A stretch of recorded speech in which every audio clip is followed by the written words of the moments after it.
Hi, I'm Keith Osborne. I'm editor of WhatHouse.com and WhatHouse newspapers, and I'm here today to talk to Barry Tansey of Myson, a developer working in London and other places, to find out a little bit about what he's up to and a little bit about the property markets in where they're building. So, how are you doing, Barry? How are you doing? Good morning, Keith. How are you? I'm well, thank you. I'm well. Good. So, can you tell us a little bit about Myson and about your role in Myson and what you're up Yeah, to? we're an organisation that we date back to 1986. Initially as a social housing provider, so building affordable housing in London, the southeast of the United Kingdom, before turning into the private sector in private speculative development in the mid 90s. And since that time, then we run two strands of our business. The first is we've retained the social housing, affordable housing provision, and also some private speculative development in our own right. As I say, we've been on the go since 1986, so next year we'll be celebrating 30 years in business. Well, that's quite a We feat. build, pardon? Well, yeah. I suppose we've had our trials and tribulations on the way, and certainly the last few years we've learned a few lessons. But we've managed to trade pretty well through the downturn, and we're still around, and we're once again growing. Yeah, you must have seen quite a lot of ups and downs. But so where are you developing at the moment then? Well, when the downturn came in sort of 2008, 2009, there was a credit crunch, and we refocused our efforts really on West and Southwest London, primarily because those regions were pretty economically robust. The markets were stable, transport links were good. And those markets stayed pretty robust through that downturn. Yes, they did have a little bit of adjustment, but the market remained quite strong. So from our point of view, we kind of concentrated on those areas rather than more fringy or more difficult locations. And that, to be honest, that was a good move for us. It allowed us to kind of trade through and trade through the difficult times of sort of period 2009 right through to maybe 11, beginning of the first half of 2012, when things started to pick up a little bit.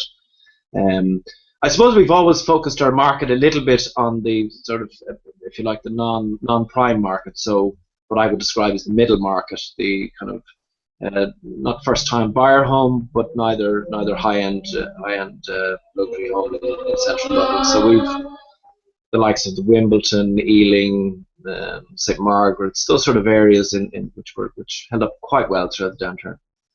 And how are you finding those markets at the moment?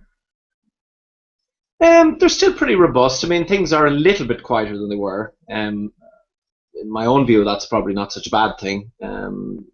Sort of 2000 and sort of late 2013, right through to probably last summer 2014, were very hot. I mean, market was very strong. There was a lot of buying off plan. Prices. I mean, most people have seen in the press the various rates of growth, and I think it was important that things slowed down a little bit, because they were growing a little bit too quickly and we all know what happens when that happens for too long or a sustained period. So I think it was good that the market slowed down a bit, and to be honest, the market is still quite strong, and demand is quite strong in those locations. It's not as strong as it was 12 months ago, but it's still pretty robust.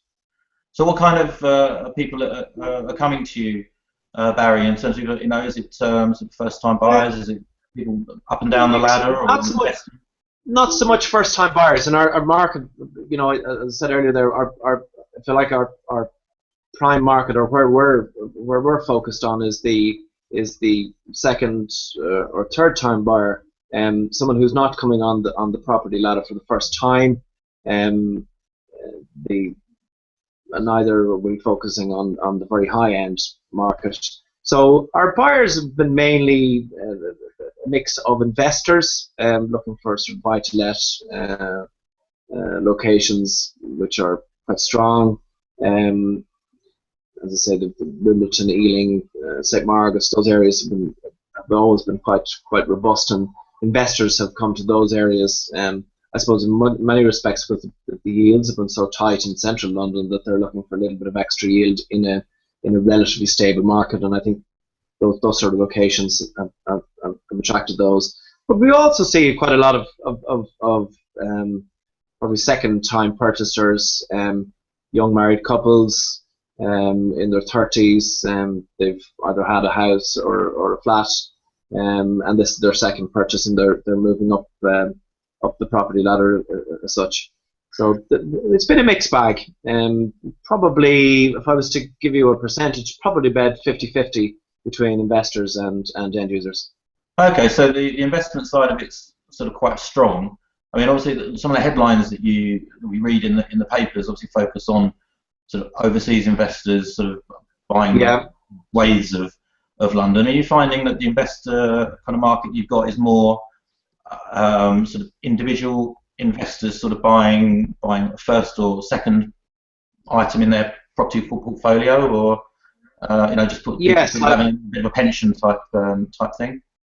Yeah, I think that would be fairly right in that, in the sense that most of our investor clients are UK nationals. We've never marketed our product in the Far East.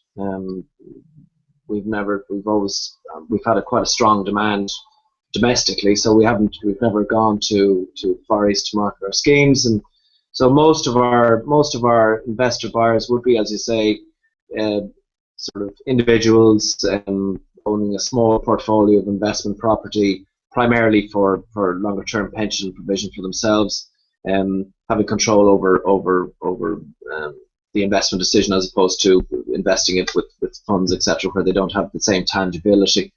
So most of our investor buyers would be domestic UK purchasers. We do have some foreign purchase, but they've more came to the UK and via the UK agents looking for property, as opposed to us actually going to the foreign locations and looking for them. We do have quite a number of repeat buyers on the investor side, people who've bought 2 or 3, 4 properties off us over the years. And obviously we're doing something right, so they've come back to buy off us again. So I would consider we provide a pretty good product. Just on that point, I mean, obviously you've got that kind of repeat business, which is probably the greatest compliment that a customer can pay to you. I mean, is there something of a sort of Mizen sort of signature in terms of specification or design, or sort of the ethos behind what you're doing? Well, yeah, I suppose like every business, we have a way of doing things. I mean, if I was to say what is the USP for Mizen, it's trying to provide value for money. We pride ourselves on our business motto is building excellence. So we try and build the best quality product we can, and the specification, I would believe, or I would compare to our peers in the industry, is pretty good. I think we like to provide, as I say, value for money. We like to provide a purchaser with a home. At the end, that this will be a home for them and potentially for their tenants if they're renting out. And we like to provide something that's a good, decent quality, things that work, and that the purchaser comes along and feels that they're getting value for money. Of course, and but our primary focus on that is, as I said, to give quality, to give it the best quality product we can, and I think we're doing it well. If you ask me, could we do it better? Yes, of course, we're always striving for improvement, but generally speaking, yes, I think we provide a good product.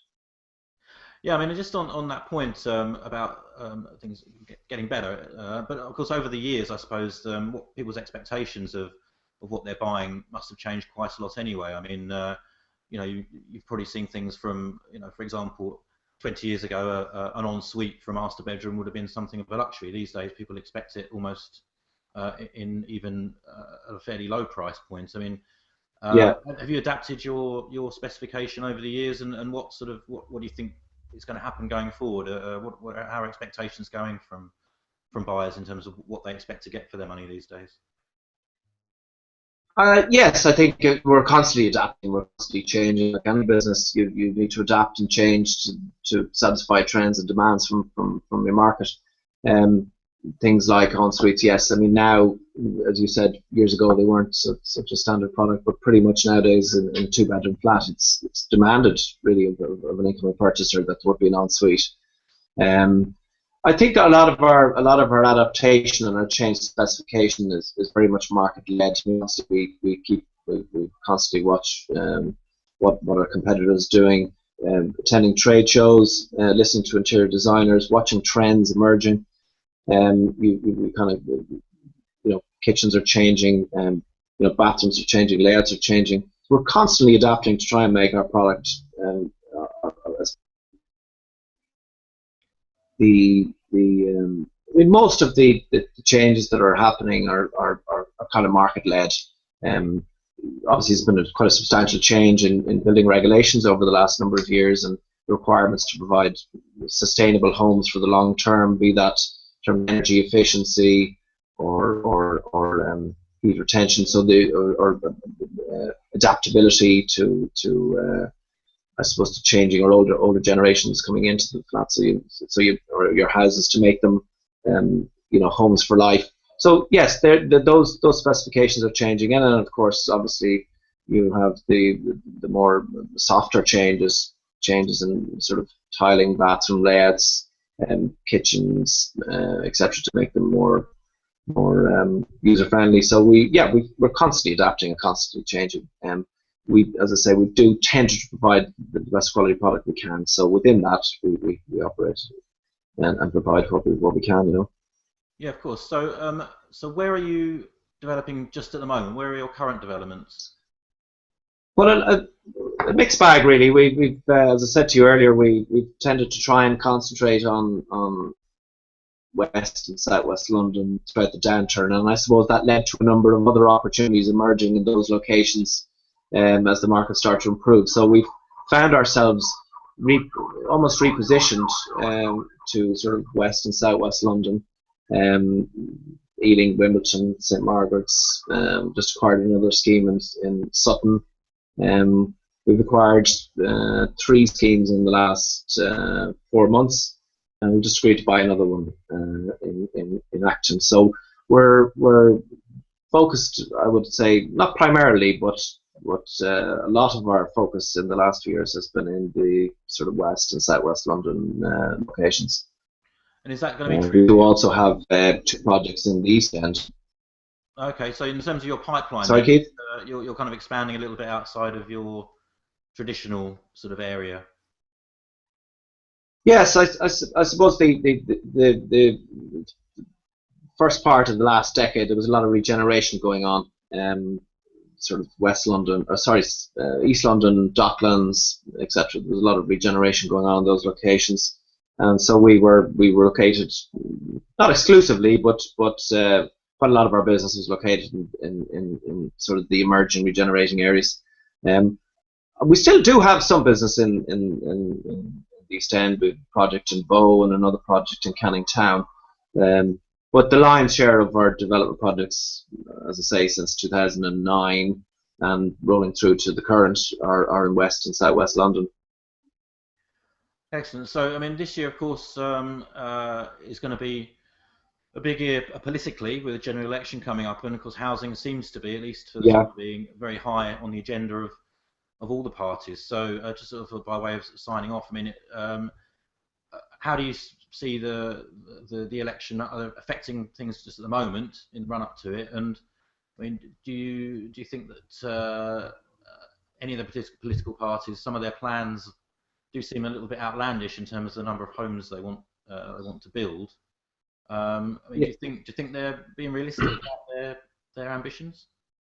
I think at a theoretical level, I think they all have a number of different types of policies to try and stimulate building, to try and stimulate the production and supply of new homes. It's been an interesting debate over, certainly in my time in the industry, over the last 15, 20 years.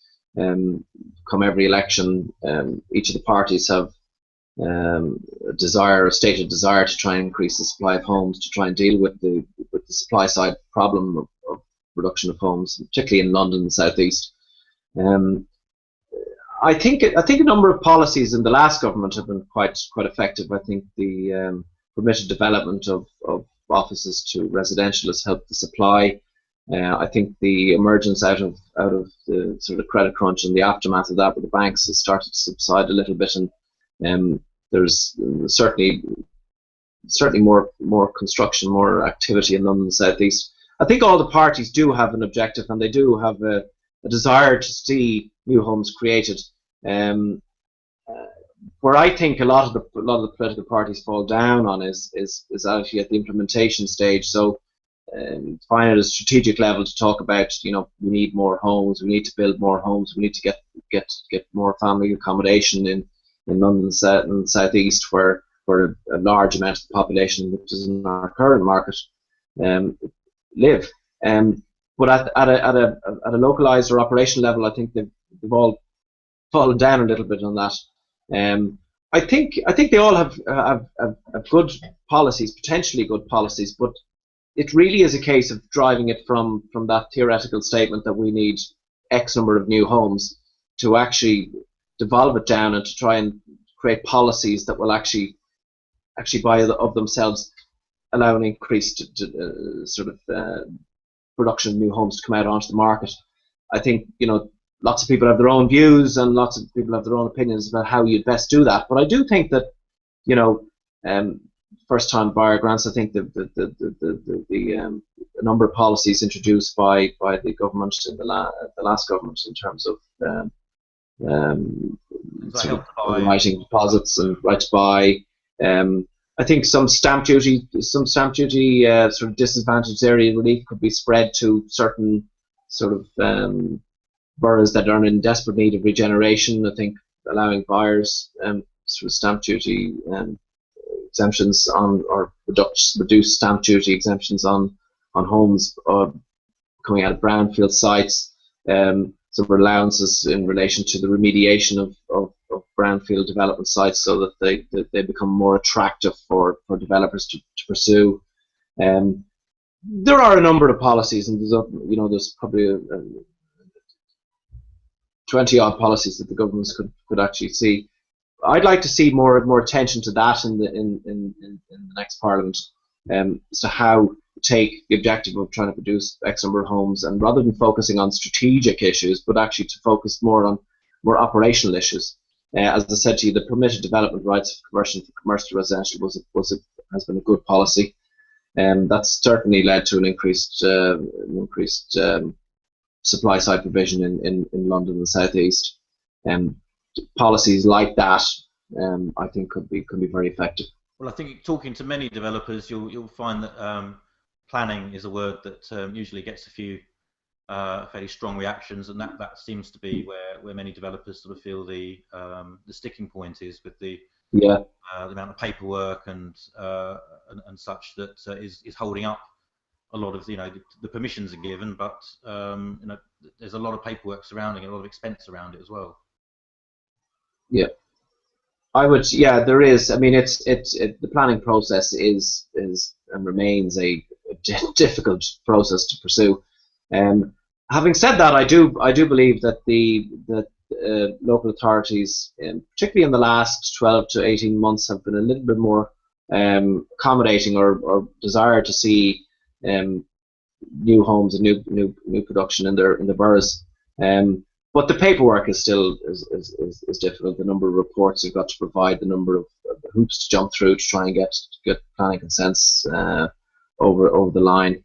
It does require, obviously a fair bit of capital commitment, but also actually in terms of time and effort to try and get projects over the line. Sometimes the project that seems so simple and so straightforward to provide seems to get bogged down in debate and never-ending paper chase to try and get where we need to be. Having said all of that, as I said to you just a minute ago, I do believe that things have been a little better. I think planners are more accommodating, more productive in terms of trying to actually sort of generate new projects in the areas. I've seen a number of local authority development sites come to the market in over the last sort of 12 to 18 months with development briefs attached. So the local authorities themselves are actually encouraging this new development to come forward in their own boroughs, and that's been helpful. Planning process easier than it was 5 years ago? Yes, I would say a little bit, but still a long way to go. Well, whatever happens, Barry, it's going to be a very interesting few months, I think, up to and after the election. Thanks very much indeed for all your time today. It's been really interesting to talk to you and hear your experiences and opinions. If people want to find out more about your company and what you're developing at the moment, where can they find that? Yeah, they can track it to our website. It's www.mizzen.co.uk. And they can see a little bit about us. They can contact me or any of my colleagues on 0208 903 2442 and take it forward from there. Anybody's interested in learning a bit more about Mizzen or in the schemes we're producing, please feel free to contact us. We'd like to hear from you. That's wonderful, Barry. Thanks very much indeed for your time today. Okay. Thank you, Keith. Thanks. Bye.